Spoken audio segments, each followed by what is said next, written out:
What's up everyone? So it's been a while since I made a live cop, but I wanted to make this video today because the Carmines did drop yesterday.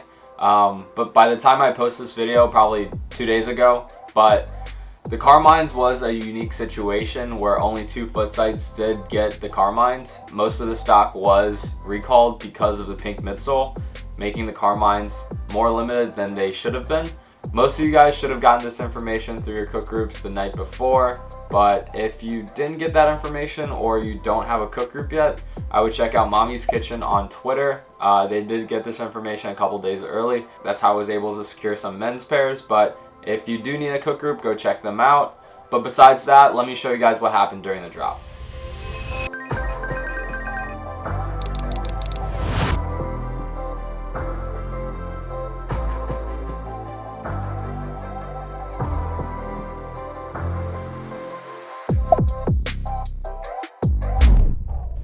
No, God! No, God, please, no! No! No! No!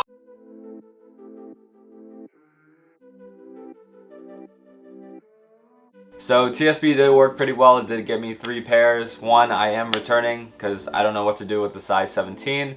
But it is what it is at this point. It is coming to my house, so I'm gonna just return it once it gets here. So let's get into Kodai.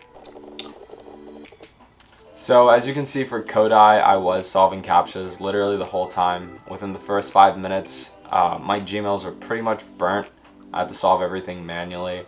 But that was probably because I loaded up way too much Foot Locker and ISP tasks for men's sizes, which definitely killed my Gmails, but it is what it is. Hopefully the devs at Kodai will implement something so we don't have to solve CAPTCHAs in the future, like with e-tests. But it is what it is. I did get about 20 grade school pairs and 0 men's pairs, mainly because I couldn't get through queue for Foot Locker and ISPs.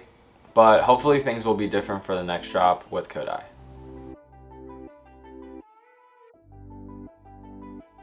So next up is Prism. I did try running it on Shopify because the devs have been trying to update their Shopify module, but DTLR didn't have that much stock, so we didn't hit on Prism. But foot sites, it did okay. We were able to get men's pairs from Prism, fortunately.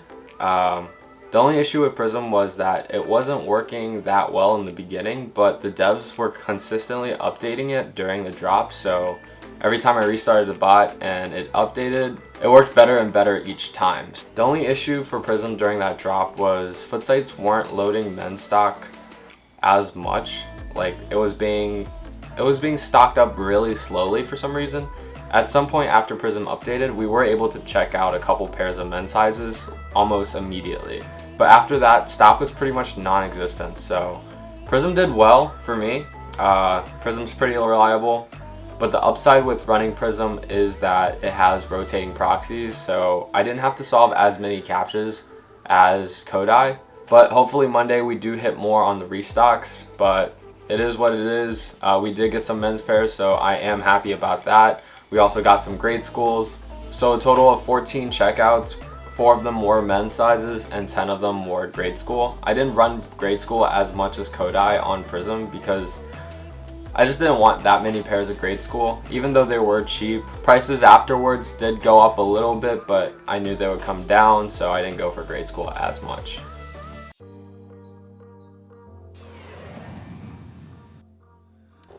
Okay, so the last bot is Torpedo. I did try using Torpedo near the end because I couldn't set it up in the beginning of the drop because of Kodai's CAPTCHAs. But as soon as I started Torpedo, I did start getting checkouts immediately. We were able to get 6 pairs near the end, but they were all grade school, so I did stop Torpedo.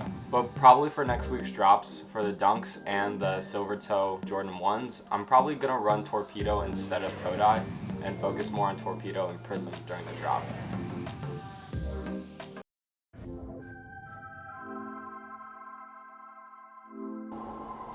So this drop didn't go as planned. It was pretty bad in my opinion.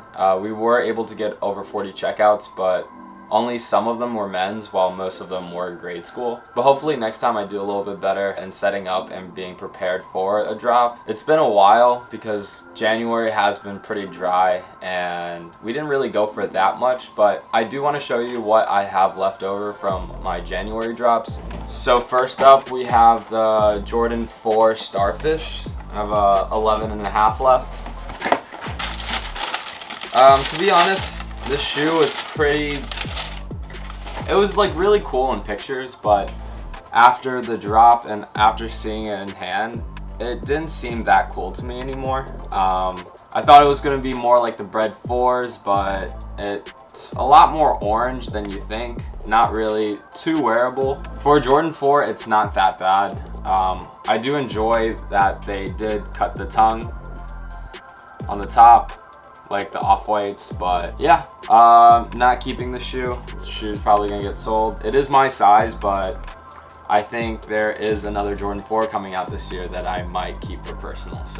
So next up, this shoe was pretty annoying, just like the Carmines. Footsites didn't get this shoe, but we were able to cop off sneakers. It is the Jordan 5 Anthracites. This is one of the older colorways being brought back instead of Retro 5. It's not a bad shoe since it's like pretty much an all black and gray shoe, but not my favorite. I prefer the metallic 5s over these, but these are pretty cool. Not a bad shoe to have in your collection, but yeah. These were going for a lot during release day just because not a lot of stores got them. Stock on Shopify was pretty low for a retro Jordan. It's not one of my favorites this year. There are probably going to be more Jordan 5s this year that will probably look better, but to me, there's nothing really that special. If you do want an all-black Jordan 5, I recommend going with the metallic 5s instead. Next, we have a massive heavy hitter. We did get some dunks in January, and these are pretty cool. This is a Street Hawker dunk. Both pairs are different. I prefer this side over this side, just because there's like the baby blue on the bottom. In addition, the details are just crazy on this shoe. There's a little like Chinese coin on it. This shoe is supposed to resemble a noodle bowl or something like that, but I just think it's a cool shoe. It's like a what the dunk. Here's this side. Not bad. Little symbol. Does come with extra laces, just a mix match, but yeah, not a bad shoe. I'm not going to be selling these. I think these will be worth a lot in the future, especially for dunk collectors. I did get an 8.5, so this is a really good hold if you got it for retail. If you didn't, it's not the worst hold, but there are other stuff you can get that will probably be a better hold, like probably Jordan 1 mids, but this is a crazy shoe. So the next thing, kind of different, we did get a bunch of Hidden Fates 10s. There's like probably there's actually 10 more behind me, but I'm just gonna show you guys one box for now. These are a reprint, and they did go for about $400 to $500 before the reprint. If you guys are collectors, or if you guys do want to invest, it'd be a good idea to pick some up right now for about $130 to $150 per Elite Trainer box. This is a good hold, but it'll probably be about 8 months or so before it goes back to about $500.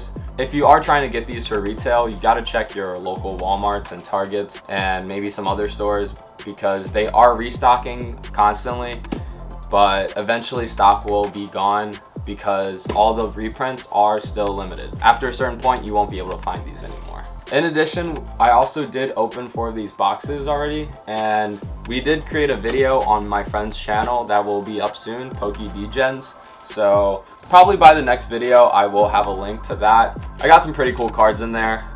Definitely was worth opening. These reprints have been doing pretty well for us. 2 of my friends did pull 2 Charizards from these ETBs, so make sure to be on the lookout for that if you're into Pokemon. And also, we did get like over 100 of these EV Evolution tins. Pokemon's blowing up, so I've been trying to stock up on Pokemon cards just because it's gonna become a good flip later on. These are pretty cool. They come with the Evolutions pack inside. And how I got over 100 of these 10s is with my new bot. It was pretty cheap. I picked it up for $100. It's Stellar. They are still in beta and they aren't charging renewal until they release their 2.0 version. But so far I've checked out probably over $4,000 worth on Stellar. My first original cops on Stellar, the first set of EV10s I did get, I had over 75 checkouts. But if you guys are looking to bot retail stores such as Target, Amazon, Walmart, Pokemon Center, Panini, stuff like that, it's not a bad bot to pick up, especially since it's cheap right now and there's no renewal. But pretty much anyone can learn to use it if they really wanted to. It's not that bad. There are a lot of things you need to set up for it, such as Target accounts, Walmart accounts, Amazon accounts, and also you need to have Cap Monster on for Walmart just so it solves your CAPTCHAs. But overall, there are a lot of success in the overall there is a lot of success, but there is over 4,000 users, so the price of it probably won't go up that much since there are 4,000 users. But if you're looking to use a retail bot, Stellar's a really good option to pick up since it's really cheap right now. There are other retail bots, but they're a lot more expensive. Most of them are over $2,000, going all the way up to $4,000, but it all depends on what you want to spend. In addition, I'm also going to make a video for TSB, because we were able to cop almost every drop with TSB so far.